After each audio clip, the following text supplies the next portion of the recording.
Bismillahirrahmanirrahim. Let's get started, inshallah. This session will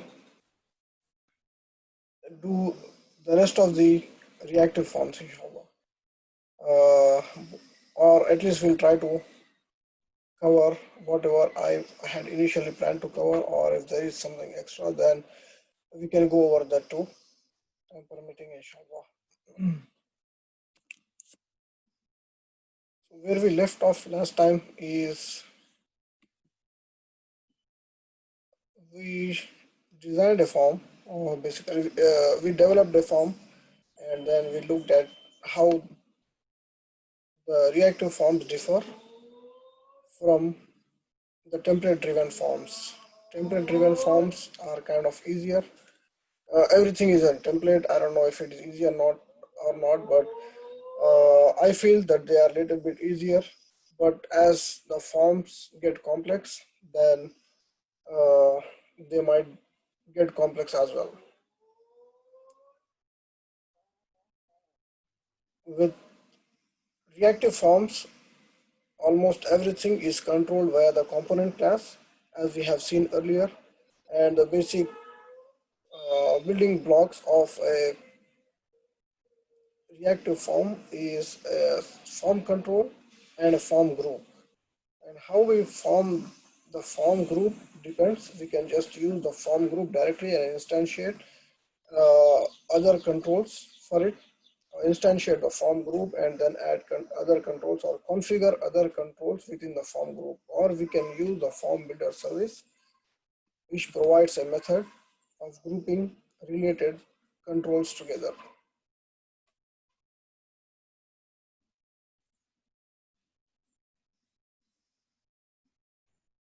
Enable the chat.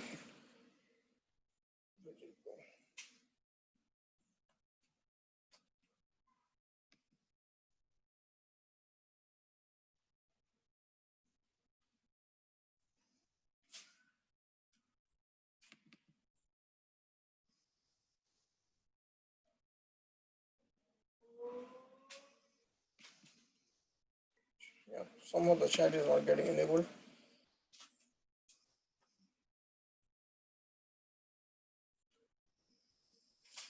Okay. Oh, I don't know.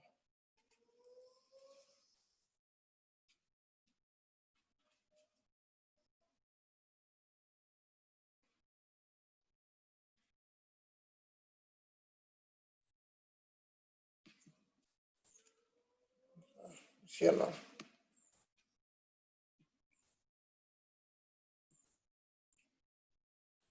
And each control within the configuration, within a group's configuration, would be passed an initial or a state of that control, which contains an initial value and properties like disabled. And we can have the validators next as an array of any validations that needs to be done on that particular control. So for this, as an example, for this control, we have a required validator, a minimum length and a maximum length.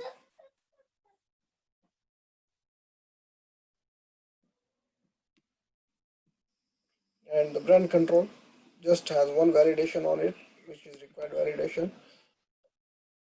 And the fragile control doesn't have any on it. If there is a third option that we can use,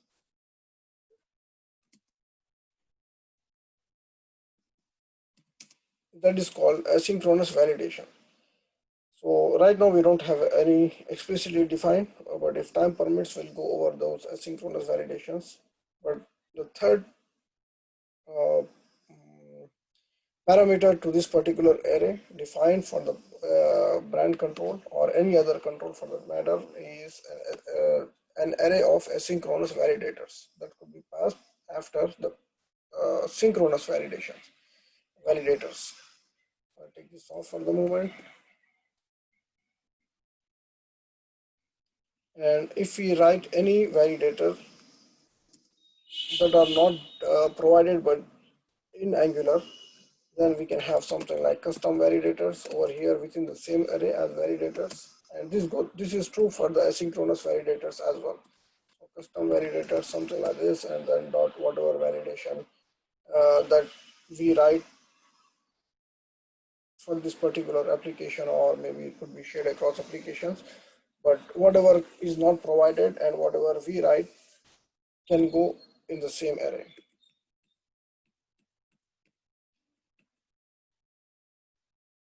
So we looked at how to generate these controls under a form group and also provide initial values. But how to submit the form?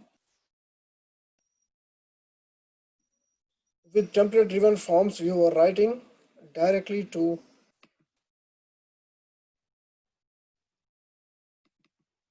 the properties of that product property, like for example product.brand, using ng model. So what ng model does is any changes on the UI or in the model gets reflected across. So because we are using two-way binding, whatever change to the product brand is made by the user is propagated to the product's brand property. That way the product's properties are up to date with whatever user has entered. And we could just use that product because it's already populated, because it's ready to be updated unless any validation fails, and that we are taking care of by disabling the form until it's valid. So by the time the submit button is enabled, we have a valid product that could be just added. But we can add additional check just like I have described last time. Some other place, I think it's that was in a different app. We can pass the form. Let me go and open the app.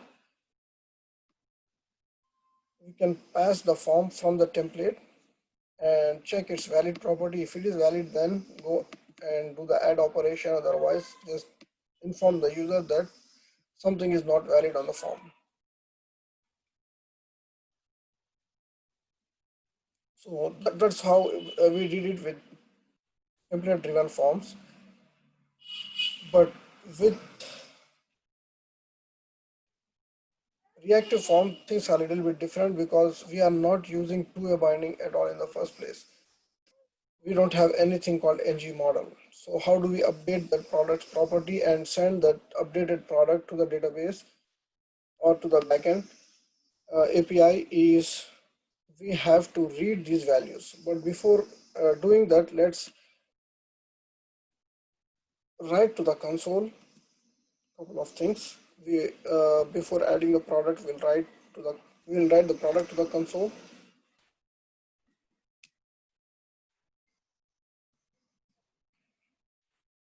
as well as we'll write the forms value to the control. So let's do that. Log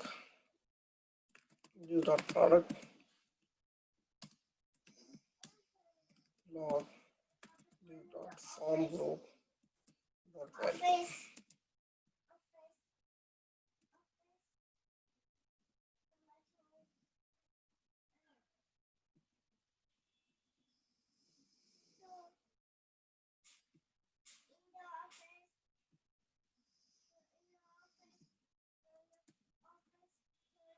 Just try to rename it as 1 1. I think we need to take care of these, but we'll come back to that. I think somehow I missed it.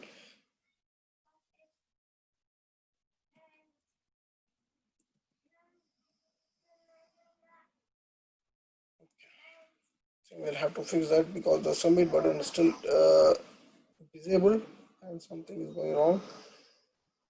Let's try to figure out what.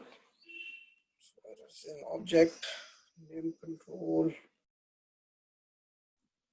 Okay. So before looking at that, let's fix this validation. I think we left this off last time around as to just display the message and not just on this form control being invalid. So to get a particular control of a form, this is the method to use.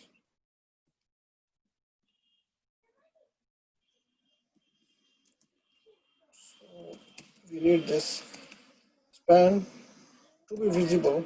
or to be generated only on this condition.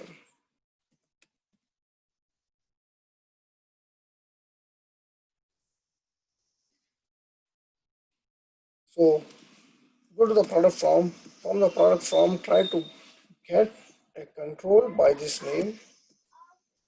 If you get that control, check the errors property. If it is valid, if it is present, or if there are any errors, then show this. Else don't show this span element.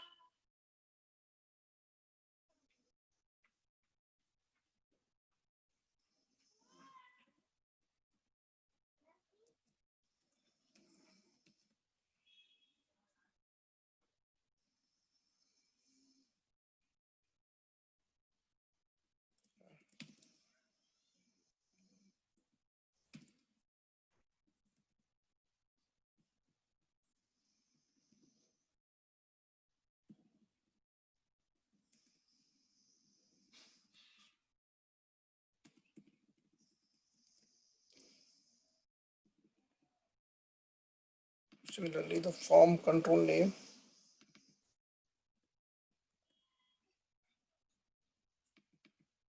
Basically, what let's go over this for one more time.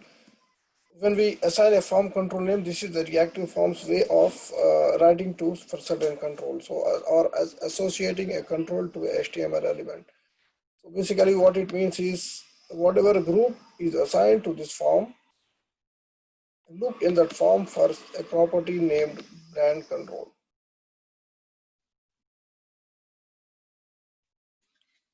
So further brand control to display the errors, we go to the product form and then try to get that control and see if there are any errors present. Only then generate this particular span element. So we should be fine. Let's see. This is still invalid.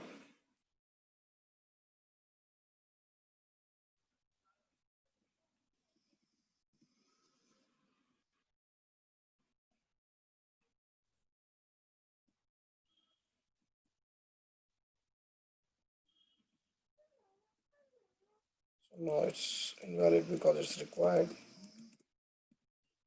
It's invalid because it has only 2 characters. Max length is 10. It's not letting us go more than that. So that's not a big deal. I wonder what else is going wrong.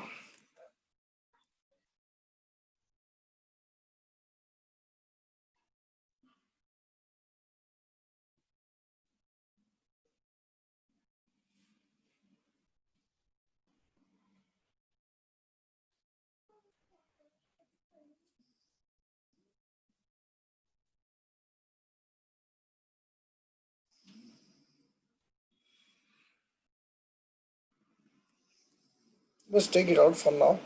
We'll come back and try to fix it.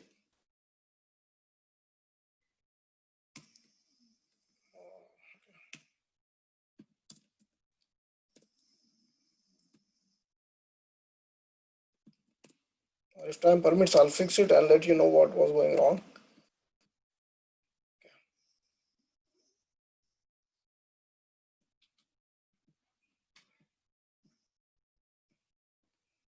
Let's just rename it as 1.1. Take the fragile out.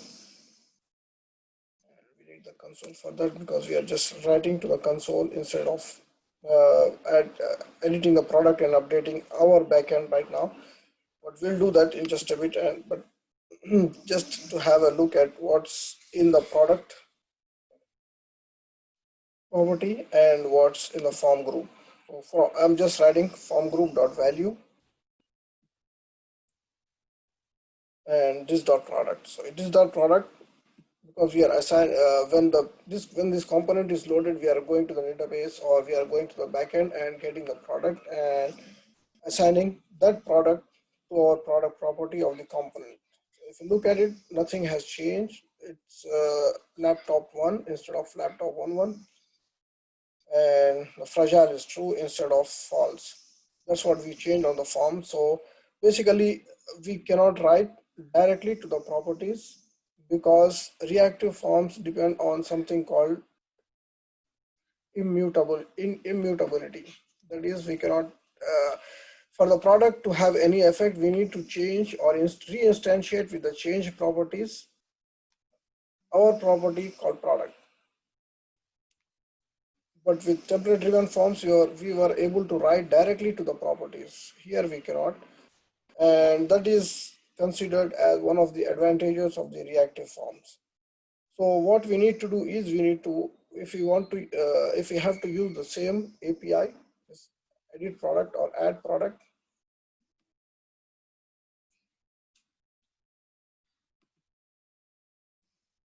which accepts a type product. It doesn't accept anything else. It accepts strongly typed product. So for us to be able to use, we have use this add product or edit product. Did we write edit product already? No, we haven't. We'll write that, but most likely edit product also accepts a product instead of a form control. That wouldn't make sense to pass UI elements to the backend.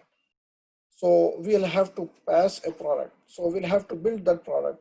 In other words, we'll have to update the properties of that product, and that is pretty simple. We just have to, I mean, the easiest way to do it is this dot product dot name is just like we got the control from here to display the error properties. We can just copy paste how to get the control and get value or just value.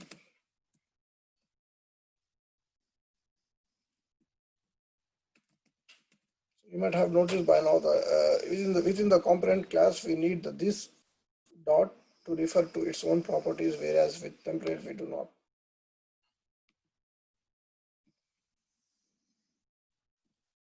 So now if you update the name and then accordingly all those properties, just have 3.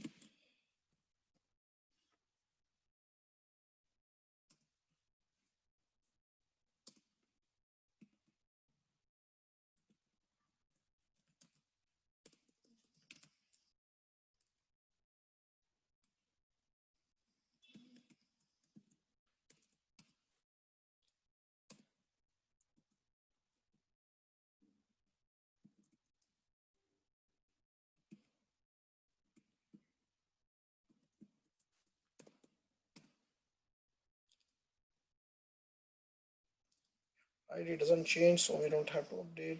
And there is a like count that's dependent on, we are not letting the like count to be updated from here, so we don't need this line. Oops. So now this is not add product, this is edit product, so we'll name appropriately our service method and try to write that method. Update product, the product was updated or successfully updated. Chat window is gone again. Okay. So let me use Visual Studio's ability to generate a product for me or a method for me.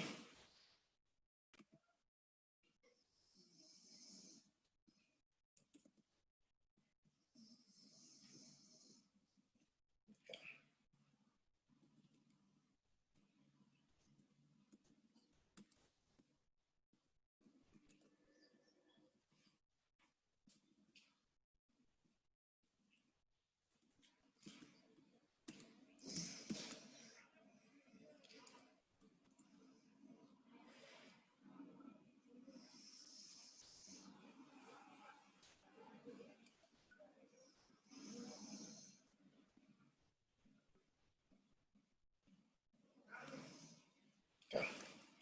I believe all I have to do is just find the product and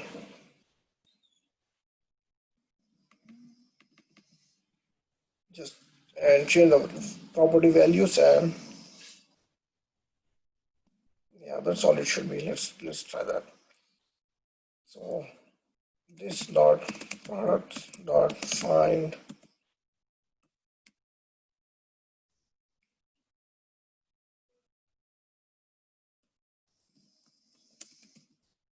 For each product, go check its ID. And if the passed in product's ID matches, then that is our product.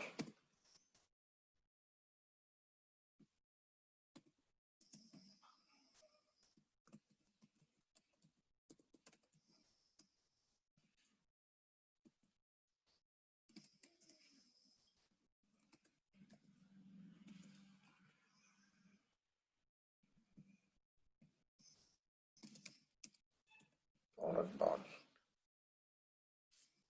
brand. The found product as P. The incoming product is product dot brand. P dot name. Product dot.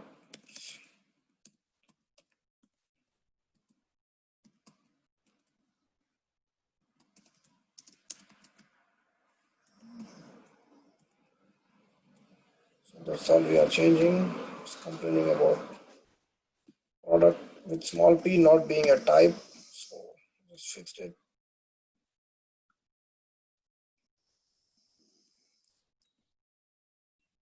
So there are two ways. One, we can just send a message or display a message to the user, or we can just navigate from here on successful update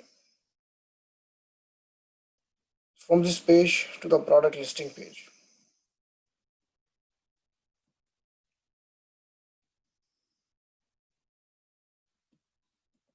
So let's just rename the name and then submit.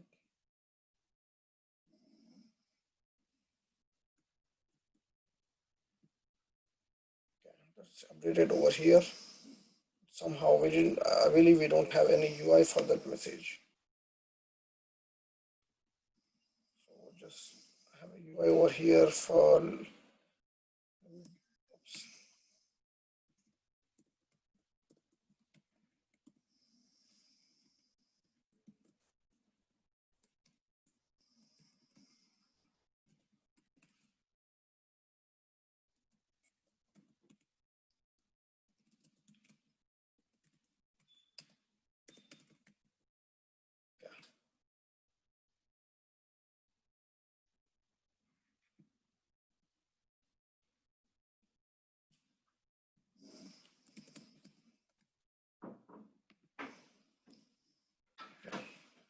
So we have the message too.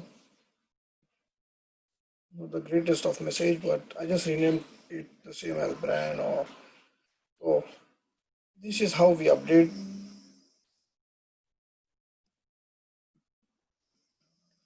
our property using the reactive form. So there is no automatic update. We'll have to do it ourselves manually going after the forms.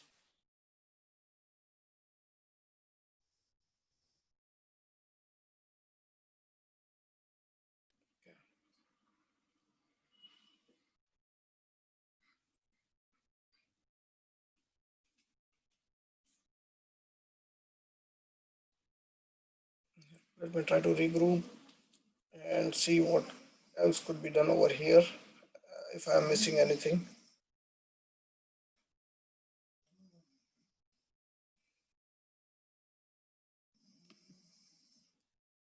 So a quick question,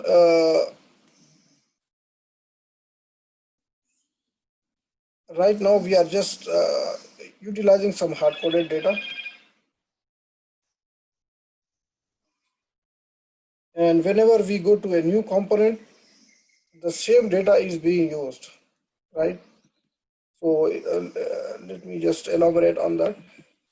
For the get products, we are checking our products property if it has any products in them. If there are any, then we are just returning those products to the user. If there aren't any, then we are building a couple of products and then adding to the products array and sending them over. So for add operation and edit operation, we are utilizing the same products, right? How come it is possible? I mean, every page, we are going to different pages, right? How come it is possible that products that we have added initially are being maintained.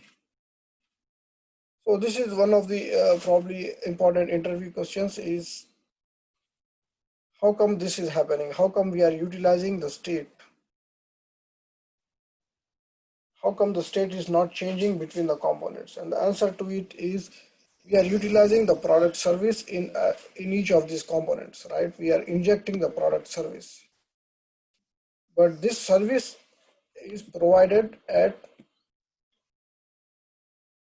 the module level. So what does that mean? If it is provided at that module level, we will have a singleton. That means we'll have one instance of that particular service, not different instances. And because the instance is the same, this product's property is the same. Whatever is populated in them in this particular property will be passed over whenever it is accessed. So Angular services are singleton. I mean, of course, there are ways to not have it as singleton, but if it is provided at the global level, at the app level, it's a singleton across the app level. If it is provided at the module level, it's a singleton across the module level. And that is the reason we are able to see or use it as state management service too, state management strategy too.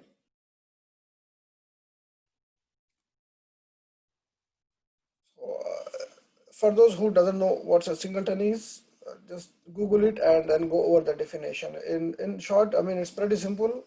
Singleton pattern demands a single instance of an object to be provided whenever any consumer asks for it. Provide a single instance. So Angular manages that for us. All we have to do is just decide on what level we need a singleton service. So for example, if we even after this configuration, and we did not go over this earlier because these three are vital for a component. I mean, not even these three, but if you have any styles, then styles are important and styles are vital. Style URLs, and if we are defining the styles right over here, then we just need styles instead of URLs. And similarly with template, we can have only one template, not an array. If the template is defined right over here, then we go after the template. But anyway, in a way, these three are vital. But it could be argued that these are not. But our point over here right now is there is another metadata that could be provided on a component level itself called providers. Basically, we can provide our services or any other injectables within this array too, similar to what we have done with modules, feature modules, and root module. So whatever is provided like product service, actually this is kind of redundant. We don't need this. We'll take it off because we already defined the same thing over here. So we'll take this off. I think at that point of time, I didn't know. Somehow I was thrown off and we went for provided in root. That means provide across the application globally. And I forgot to take it off from the module itself. So I take it off now. And whatever needs to be provided could be provided in this providers array on the module level. Similarly, on the app module level. So we have a product providers, and then we are trying to consume the title service. And that's why this title service is in the providers array over here. So basically the point is even component metadata or component decorator exposes a providers array, and if the need for a service is only for this provider for this component, then we can inject that particular service only for this component. And if another component, let's say edit product, tries to needs the same, and we inject the same service over here in the providers array,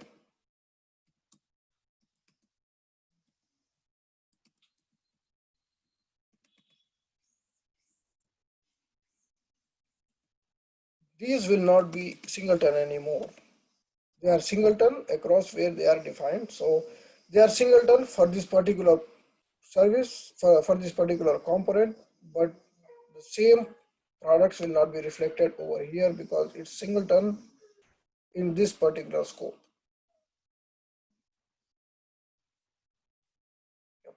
Any questions, please feel free to ask.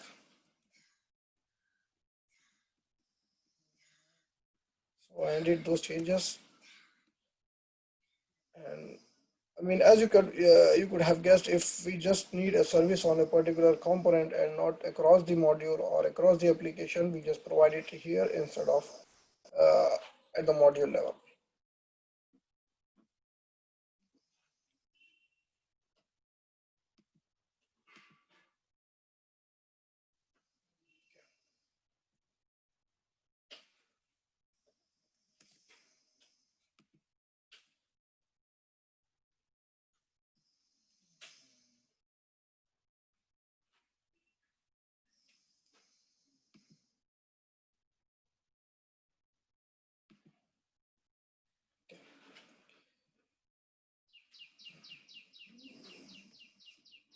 So let's go back to the edit product and have another look at it.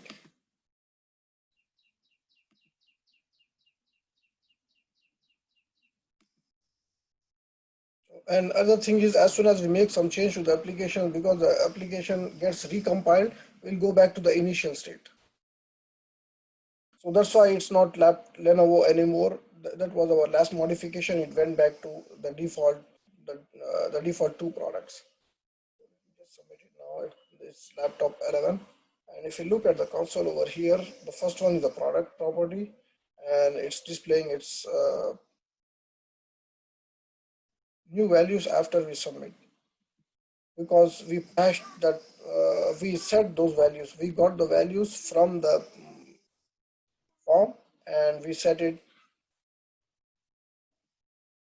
on our products individual properties.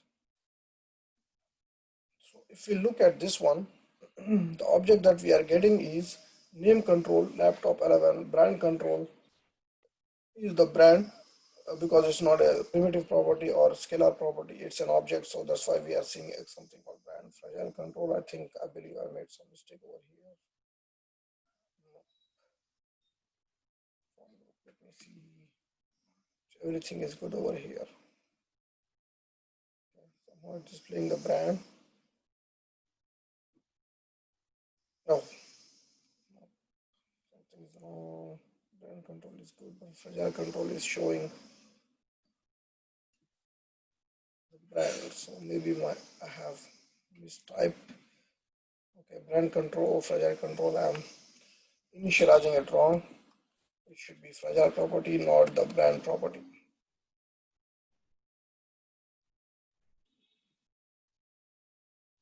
Okay, that's fixed. Change it and have a look.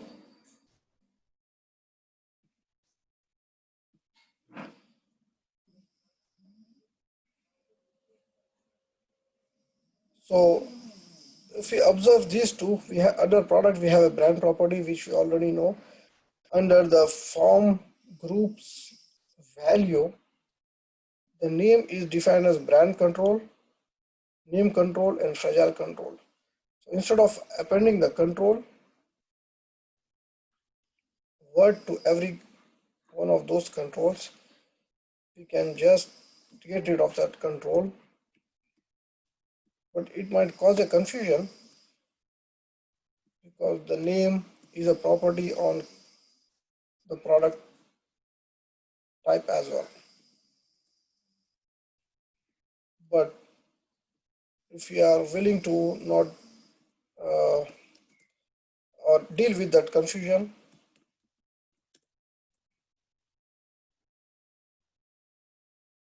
what we could do is,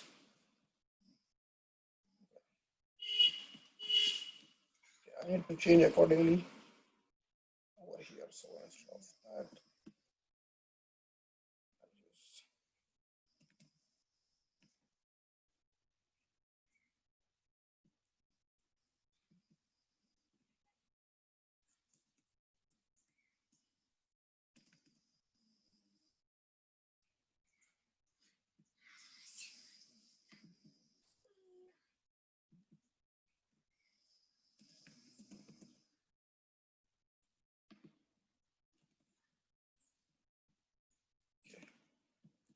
save that.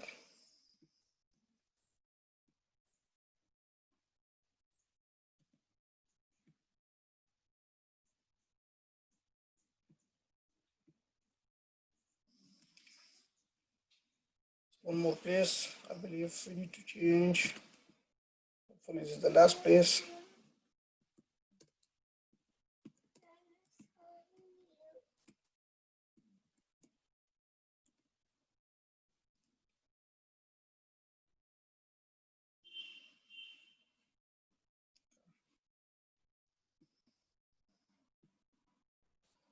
So now, I mean, why I did this is maybe we can easily, instead of writing this more than one line, if there are more properties on the on our type product, then we'll have to write those many extra lines. But this brings in another problem, but we'll talk about that in just a bit. So I can probably do something like this. This dot product is equals to this dot product form dot value, because even though this is a different property altogether, but the property values that we are trying to update match.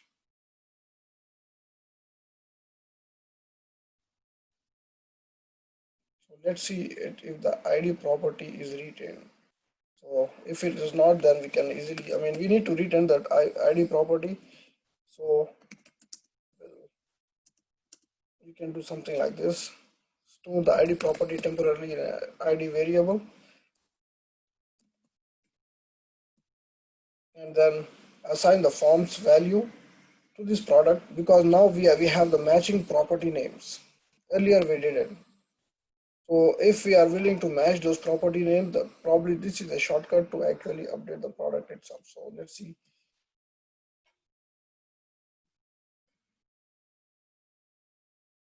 Let's console log one more time so that we can have a before and after.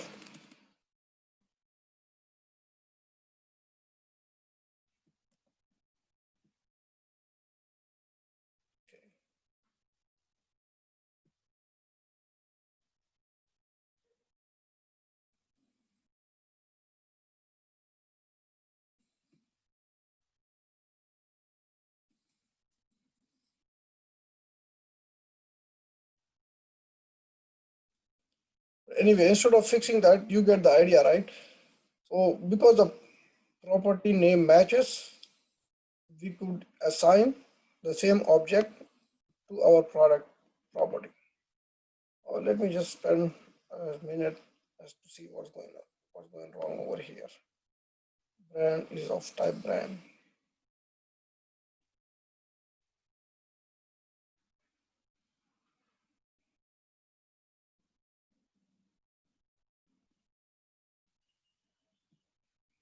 Yeah, okay.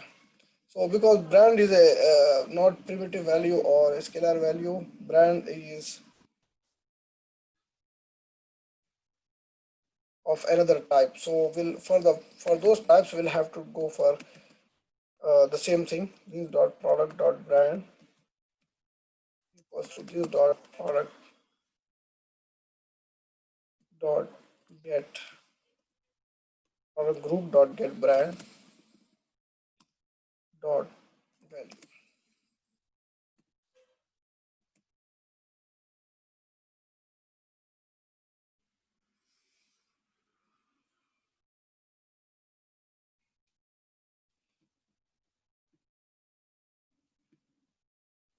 So 16% consent property brand of undefined. P is undefined. Somehow we are unable to find P. Most likely the ID is getting lost. Let's see. Yep, there is no ID over here. Okay. Even though I stored the ID separately, I did not populate it back, but it's somebody. Okay. Okay, now I know what my mistake is. Probably this is not needed either. If it is, then we'll come back and take care of it. So I need to assign the property of ID back to what was saved.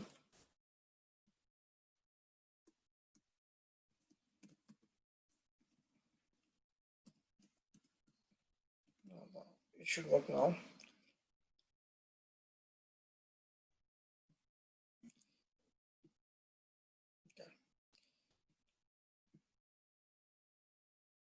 I see the change reflected over here.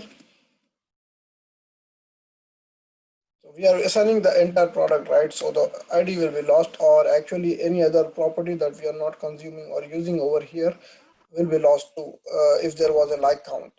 But I mean, depending on the requirement, right? Right now, we don't need to update the like count.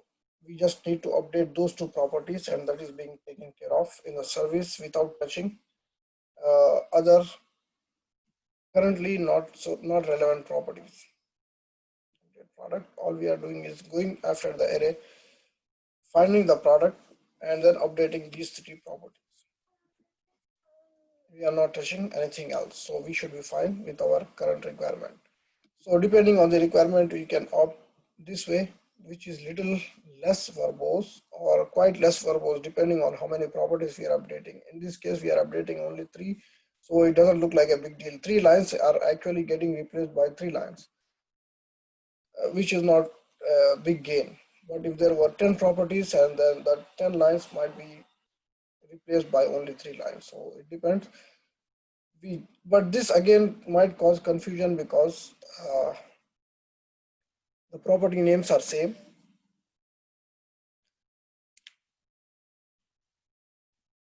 and we need to deal with that. And other approach is we'll have to manually update each of the properties that we want to update through this form.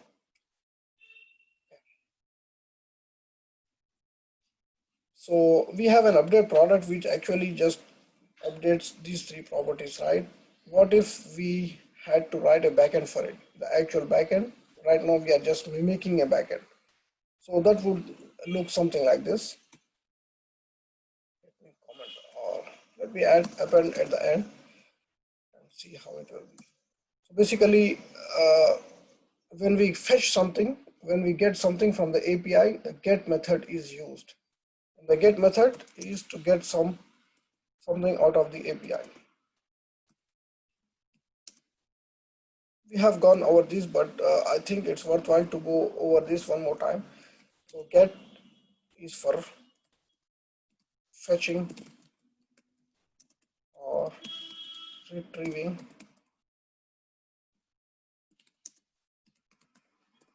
anything, in our case products. So we'll just write products over here, and post is for adding an entry. So let me go back here and then fix this. It can be a single product or products. So example of that URL would be something like this: https:// let's say walmart.com products. If it is a list of products, then we can just say products, or even we can pass some filtering criteria over here. Or if you want a specific product, we can say product 1, product 101, and then get that particular product. So post is for adding entries, or in our case product.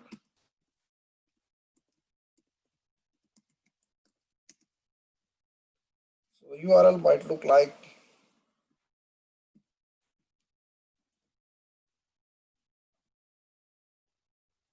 add product. It can be simple as that.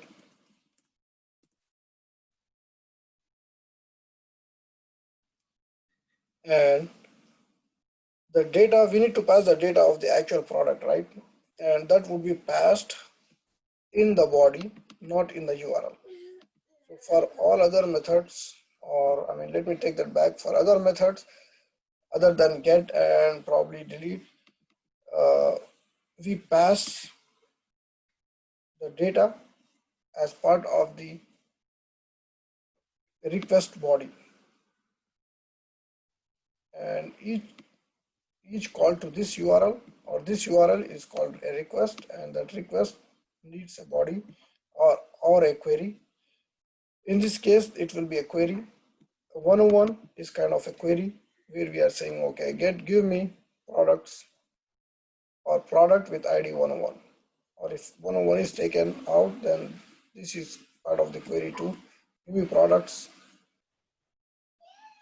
or all the products. So instead of products, like we have seen in our product service, we have a get brands method too. So if it was brand, then it will be brands. Or if you want a particular brand, we can go after its ID. Or if you want a brand that satisfies particular criteria or a product that satisfies particular criteria, we can pass along some query parameter saying just like, okay, starts with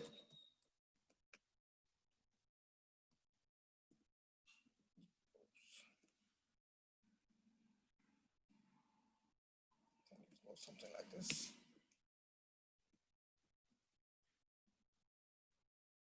equals to, I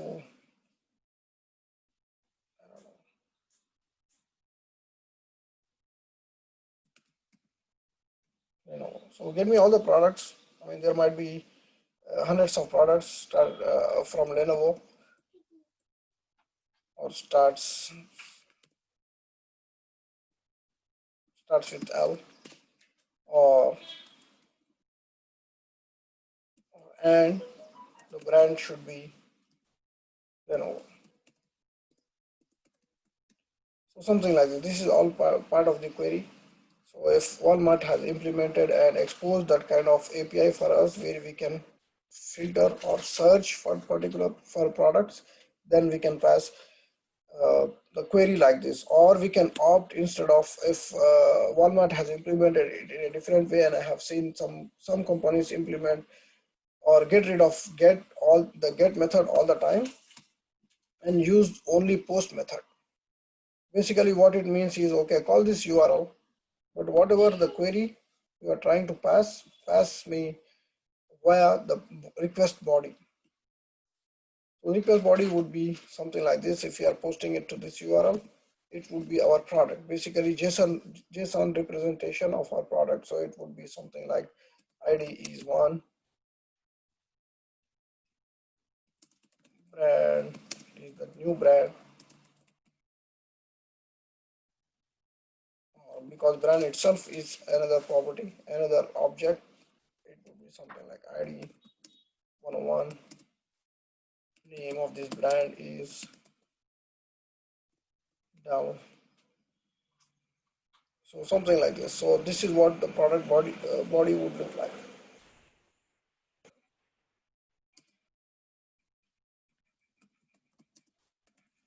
So anyway, this is post. Post is used for to add new products, and then there is another method called put, is for updating a product, updating some entry. In our case, it is a product right now. So the endpoint URL might be along these lines, added product, and then the product is passed via the request body. So let's go back to actually implementing it. We already have HTTP client in our constructor, which we are not using, but we kept it for these kind of purposes, to demo quickly instead of adding it again and spending some time on it. I can just demo quickly. So this dot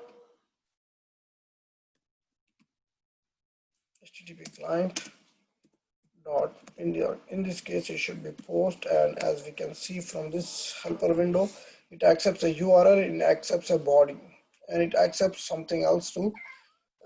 And these question marks indicate they are optional.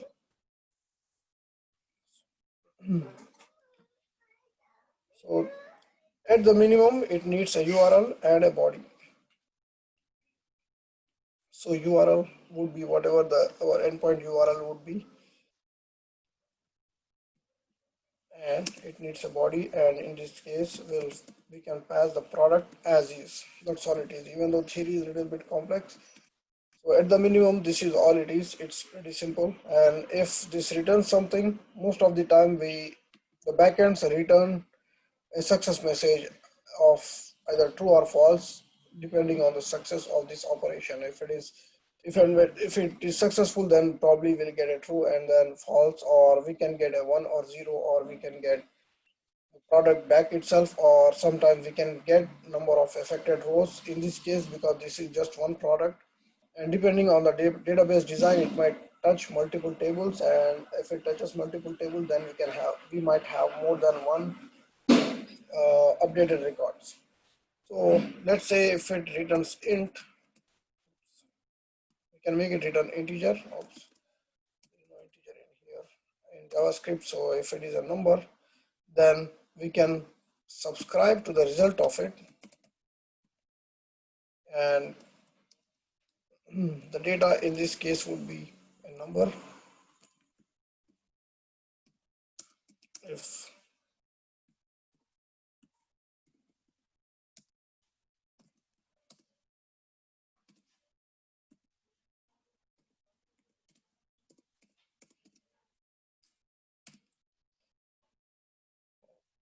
data is greater than 0, that means a success operation, then return that message.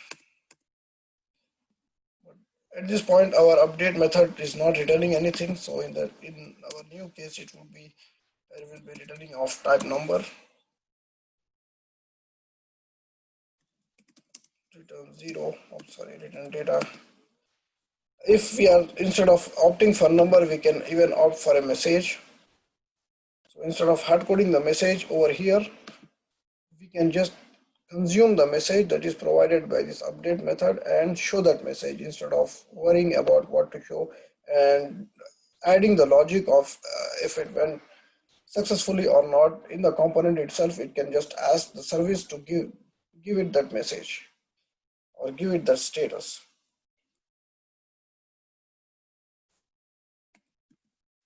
So if it is string, return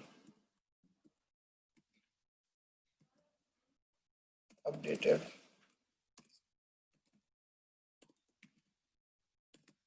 else.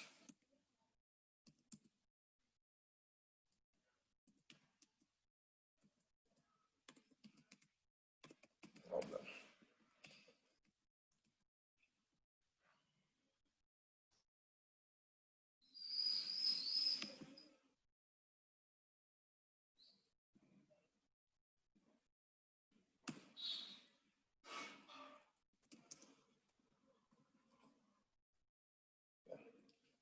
So it was still complaining about if you don't have this statement, it's worried about if this statement doesn't get executed at some point of time, then there is nothing to return, and we are indicating that there will be a string to return. So I just hard coded it to return an empty string to get rid of that error message. But in our case, most likely we'll have the error conditions handled. So subscribe, it returns us three methods, or we can utilize three methods to go into subscribe and then handle success, which is this case, and then there will be error.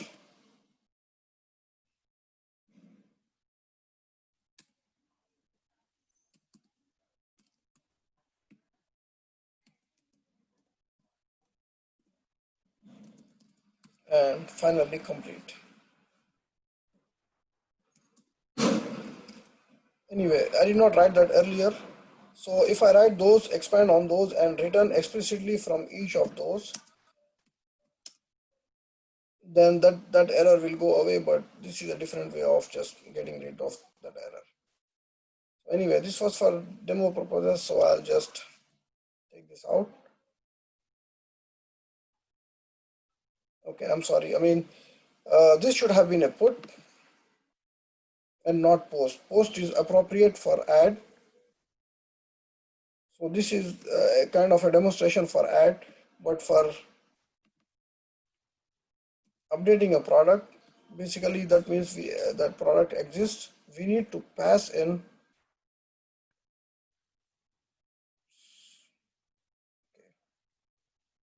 This is not what I was expecting.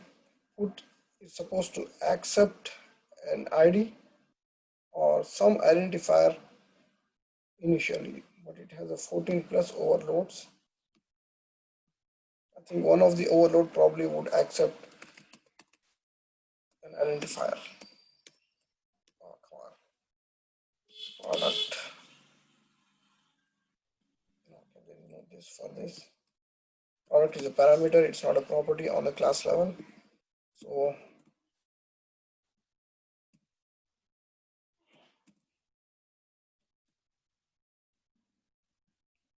okay,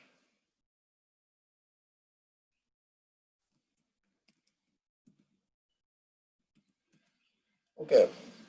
There is a big debate going on between if between put and post, and put is if it is really meaningful. So basically, it depends on the implementation. Put is, from my understanding or from my takeaway, put is supposed to be for updating products and it should accept, and it does actually in other frameworks. So probably I was confused between other frameworks and Angular itself. So it looks like the Angular's implementation of put is not different from post, or at least with respect to the parameters, it doesn't accept explicitly a product, an identifier at the beginning or as a first parameter. Actually, try to go to the definition and see if there are any overloads that take in an identifier as the first parameter. So anyway, I'm pretty sure in ASP.NET, the first parameter, the equivalent of HTTP client, uh, is an identifier. So anyway, even with put, we can still pass in the same product, and the product has an identifier anyway. So that could be used to identify a particular product that needs to be updated. So, but I mean, if asked in an interview what is the difference between a post and a put, then I guess you can go with whatever I have explained earlier and add a caveat at the end that okay, it depends on the implementation too, and there is a big debate going on as to what is the use of put or how to interpret put.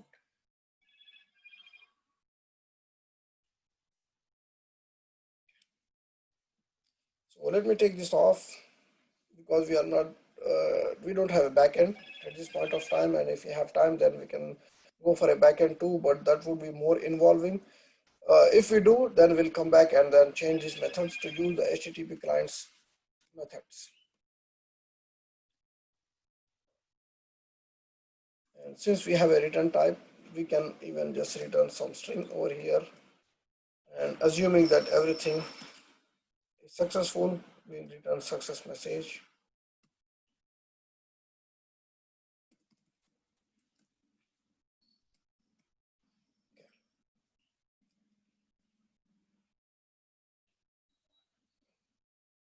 So if you want to practice on the real backend, then there are uh, backends available on GitHub.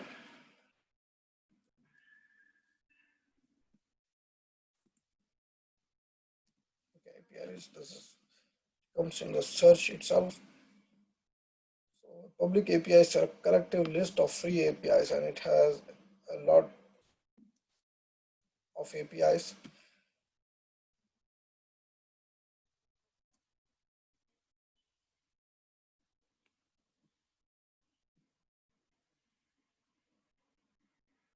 Item price and availability, Best Buy. I mean, for the shopping API, for the things we try to develop over here, we went after products. We could have where we could have gone after tasks or any other just to just for our demonstration purposes. We went after products, so we can use any one of these API to go after products itself. Or if you want to just what do you say, for a change, get a different kind of practice, you can use any one of these. That would be a good practice. Whether social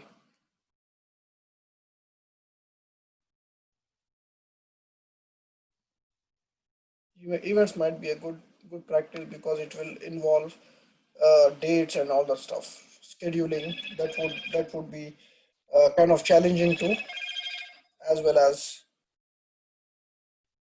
good for practice. And it might actually make you think about the concept that we didn't discuss because they were not at the of the beginner level or even the beginner intermediate level. So I would strongly encourage to go ahead and practice with those APIs, and they are very easy to get. Just search GitHub public APIs and it comes up in the search, and we have a lot of options from there.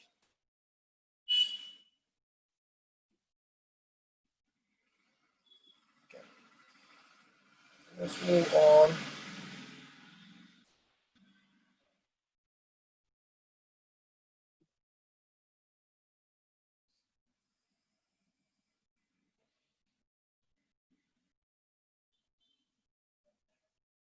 So we have seen a set value method earlier, if you remember, and then I took it off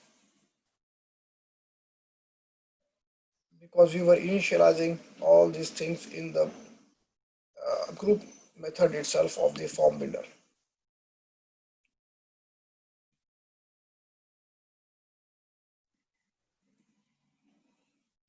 We can use the set value on individual controls as well as the product form group. So how to use that set value is this dot product form group. That's how we named it, set value.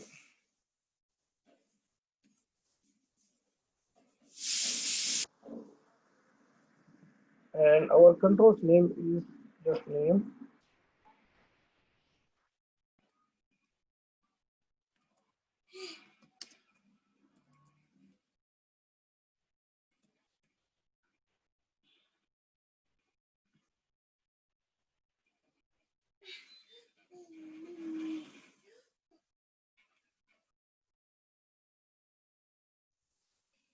So okay, let me just write.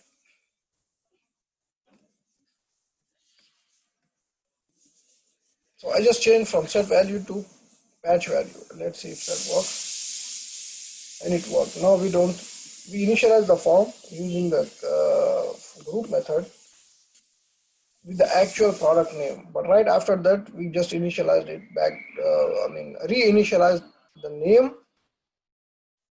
control with the string test. So that's why we see test over here. But set value didn't work.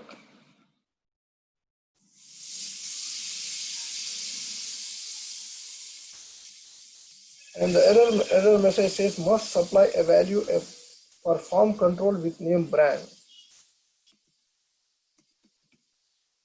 Let's do the brand as well. What was the brand? Let's go for product brand, whatever is just a different way of initializing the values. So brand as is, it will throw another error that we must set the value for the form control that has the name fragile. So basically what it means is that there is a difference between set value and patch value. Patch value accepts any single value or entire value, but set value needs all the values for the form, or the values for all the controls on the form. If you go for patch value, it will just be successful and it will initialize these two. So that's the difference to remember between set value and patch value. Both could be used, but with set, it demands that the values be provided for all the controls that are defined for this particular group.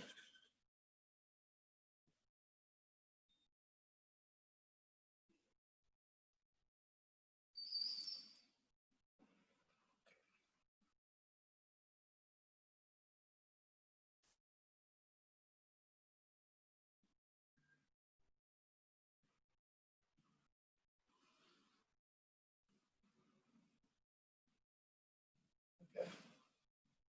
There was a question some time ago, somehow the chat window just came back on. How can we achieve multiple instances of services? Is it possible? Yes, I believe I talked about it.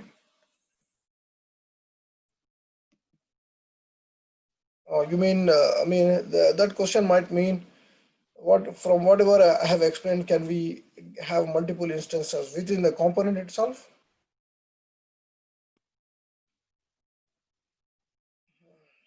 That's a good question. Actually, it might be possible giving different aliases to the same service.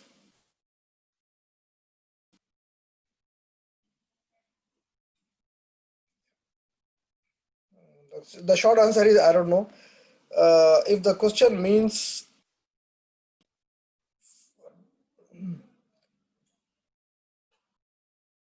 okay, let me go to the module first. Okay, if the question means that okay, from here, if you want a different service from what is provided over here versus what is getting consumed in the component, yes, we can just have a provider defined right over here, and that will give us a different instance from the what's defined in the module itself. So that's the singleton within this scope. So if the providers is not defined, that particular service is not defined as part of the provider over here, but as part of the module itself, then it's a singleton across this module, across which includes the component where the providers are not defined exclusively.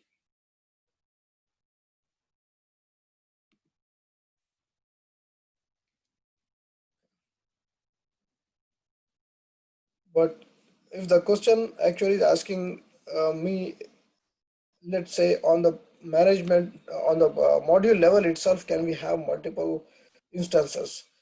That I don't know. Yeah, maybe that's a good exercise for you to figure it, find it out, and let us know too. Inshallah.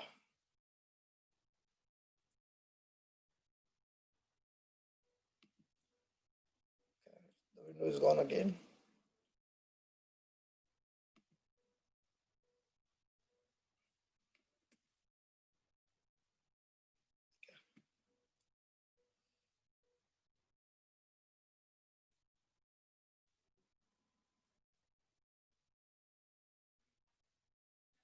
Okay, let me refer back to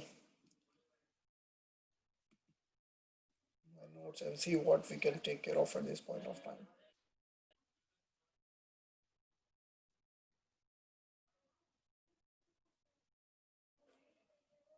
We have a practice session that we planned in all our sessions since past couple of sessions, and maybe it's a good time to actually try to implement, try to practice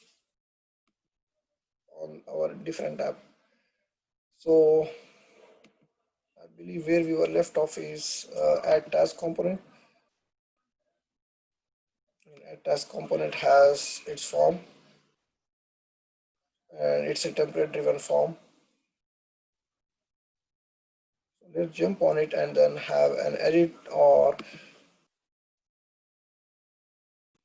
I'm kind of deliberating where to practice. I mean, this is we practice whatever needs to be with the Angular CLI over here, and probably it's a good idea to just go back to our app and then have different ways of, let's say, add form. Add form has at this point only template driven form. Why not add a reactive form over there for practice? Because whatever we need to practice on the CLI level, we did it on a different application, generating all those things. Now those things are already generated in our app, or we switched app because we could have generated another module, but we wanted a practice on generating an app too.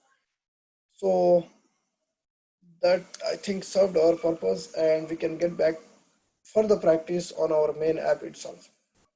So let's say for edit product,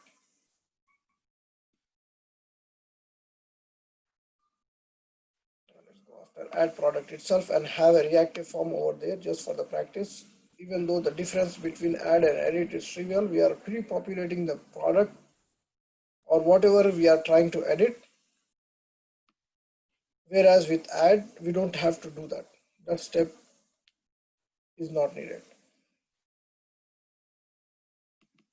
So what do we need, or we can just copy and paste from here. But I think initially I'm just trying to save some time over here, but just to get a good grip on it, it's a better idea to not copy paste but actually type. That would be a good practice too, and practice with typing itself, leave alone getting the Angular stuff right, or even the HTML. It would be good HTML practice too. So what do we not need is the template reference variable called product form, because our reactive form will come from the template, from the component class. So we need a form group for that.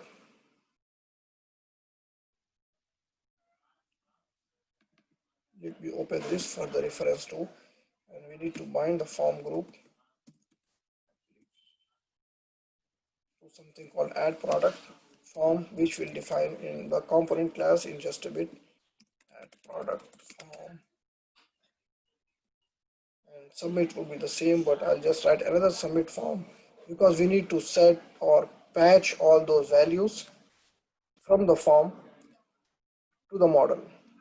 So I'll just name it as submit the form, reactive forms RF, and we don't need ng model. Actually, I think Angular has gotten strict to actually complain if this ng model is used with reactive forms.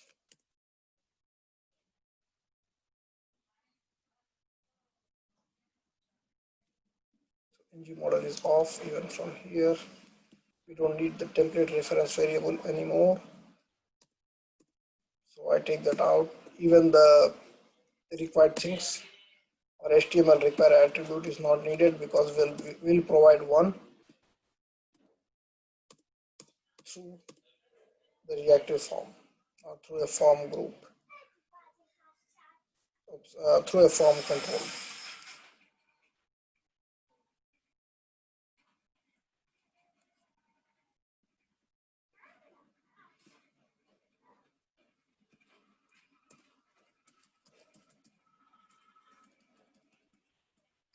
We don't have any more of ng models over here. So now it's plain, not plain HTML form, but most of it is just HTML. So if it is invalid, keep it disabled. Yeah, I have some homework that I need to figure out why that was not working over here. So we need to define the submit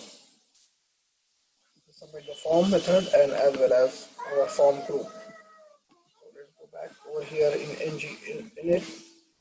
Okay, we'll inject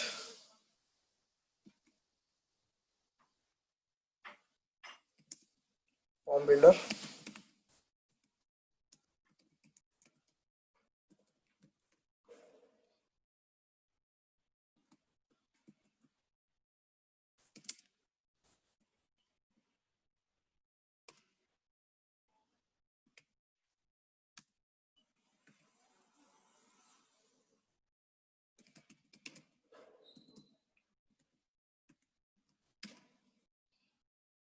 And it expects an object, and now we need controls for each of those properties of the product. So name, which is of type control, and we can configure it using an array, and the first part of an array accepts an object where primarily we can pass in an initial value, but our value is null. Nothing or empty string would work too.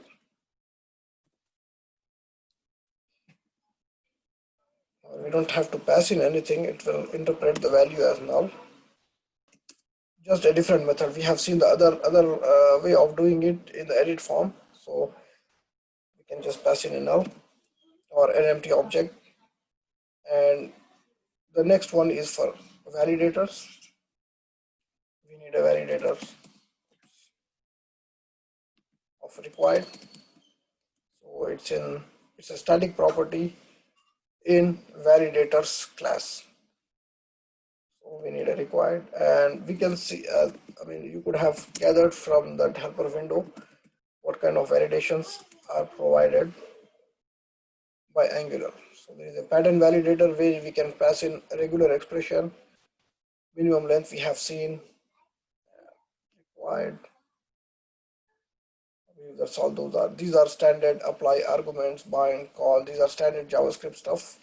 Caller, and there is an email validator. Anyway, those are the validators that are provided, and if you want to write any custom validators, we can write them easily, and we'll go over them as time permits, inshallah. So we need min length,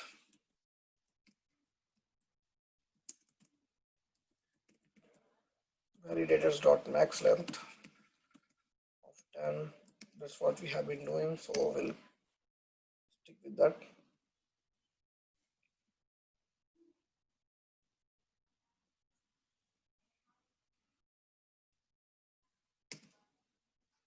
And just copy these two lines for other two controls. And we don't need any initial value, it doesn't need any max length or min length.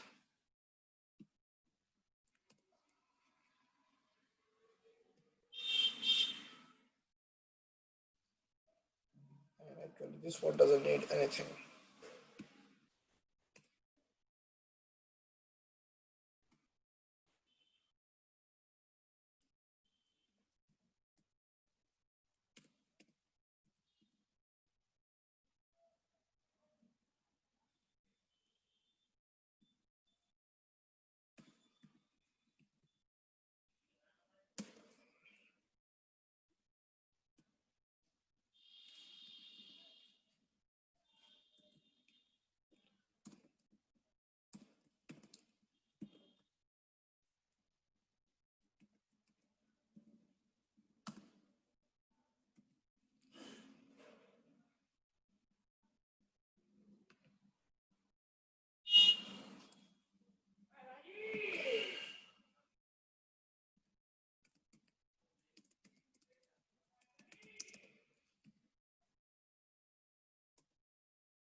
Now it compiled successfully. We should be seeing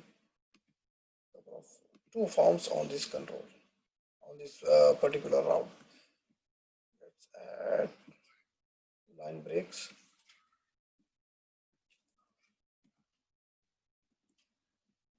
So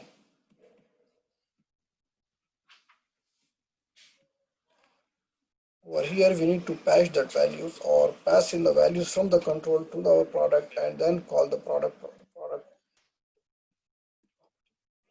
For that, I mean, uh, as soon as we touch any properties of this product, the other form will get updated and then it might cause confusion and also errors too. So I'll just declare another property for the product and we'll update a different product from different than the template driven forms product. So product, I'll just name it as product reactive forms or for reactive forms. And then similarly we'll read the values from each individual control. So this dot product rf dot name equals to this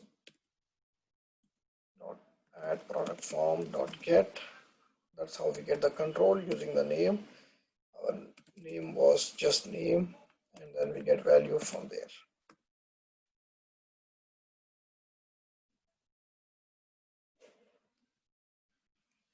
Similarly for brand,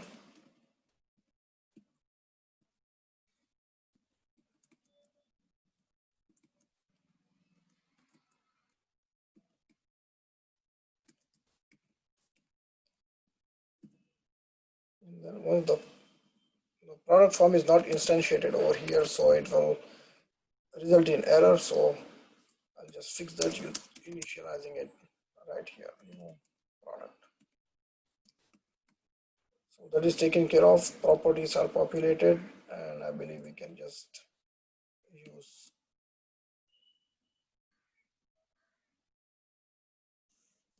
these two lines.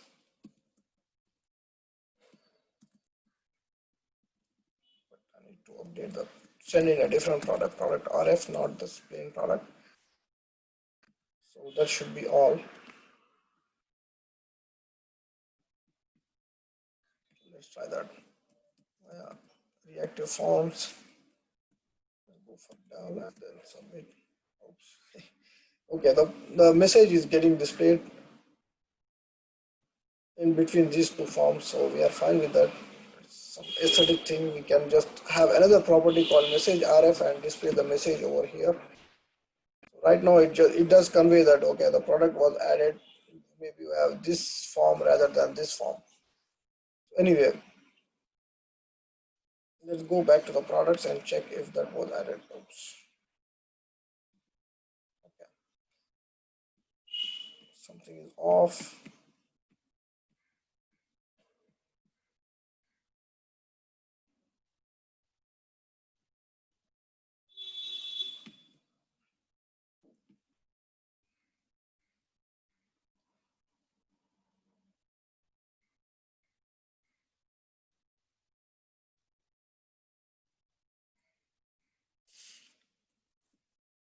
Yeah. The product is added, but somehow objects are added instead of plain text. Let's try to fix it.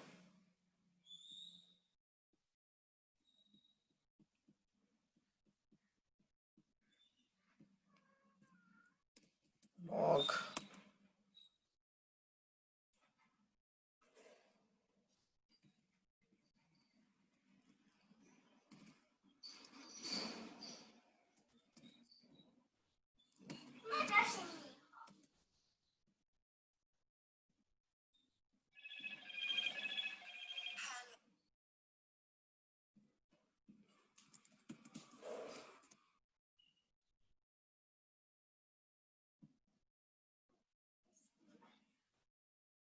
Name is an object.